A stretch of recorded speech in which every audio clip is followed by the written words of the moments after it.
మీ ఇంట్లో పెద్దలకు కానీ పిల్లలకు కానీ హెయిర్ డై వేసే అలవాటు ఉందా? నల్లగా ఉంటే బాగుంటుందని, లేదంటే వేరే రంగులు ఏమంటే బాగుంటుందని చెప్పి జుట్టుకు రంగులు వేస్తున్నారా?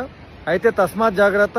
ఈ రీల్ మీ అందరి కోసం, ప్రతి ఫ్యామిలీకి షేర్ చేయండి. ఎందుకంటే ఇది జనాల ప్రాణాలకు సంబంధించింది కాబట్టి. మామూలుగానే ఎప్పటి నుంచో విన్నాం మనం, అమోనియా ఉన్న డైస్ వేయడం వల్ల మంచిది కాదు, స్కిన్లోకి వెళ్తే స్కిన్ క్యాన్సర్ వస్తుందని. ఈ మధ్య పరిశోధనలో ఇంకో విషయం తెలిసింది ఏంటంటే, ఏ హెయిర్ డై అయినా సరే ఎక్కువ సార్లు కనుక వేయడం జరిగితే అది ఖచ్చితంగా మెల్లగా బాడీలోకి ఇంకి కెమికల్స్ అన్ని రకరకాల క్యాన్సర్లకు కారణమవుతున్నాయి. లేడీస్ కి బ్రెస్ట్ క్యాన్సర్ లాంటివి ఎక్కువ అయ్యే ఛాన్సెస్ ఉన్నాయని అధ్యయనంలో లాస్ట్ వీకే బయటపడింది.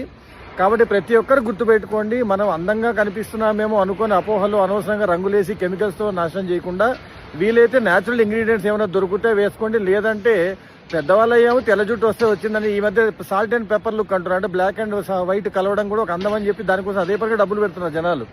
కాబట్టి ఎప్పుడైనా గుర్తుపెట్టుకోండి, ఆరోగ్యం అనేది అన్నిటికంటే ముఖ్యమైనది. ఆరోగ్యంగా ఉంటే ఆటోమేటిక్గా అందంగా ఉన్నట్టే. కాబట్టి రకరకాల కెమికల్ రంగులు అన్నీ వేసుకొని మన ఆరోగ్యం పాడు చేసుకోకుండా అందరూ ఆరోగ్యంగా ఉండండి.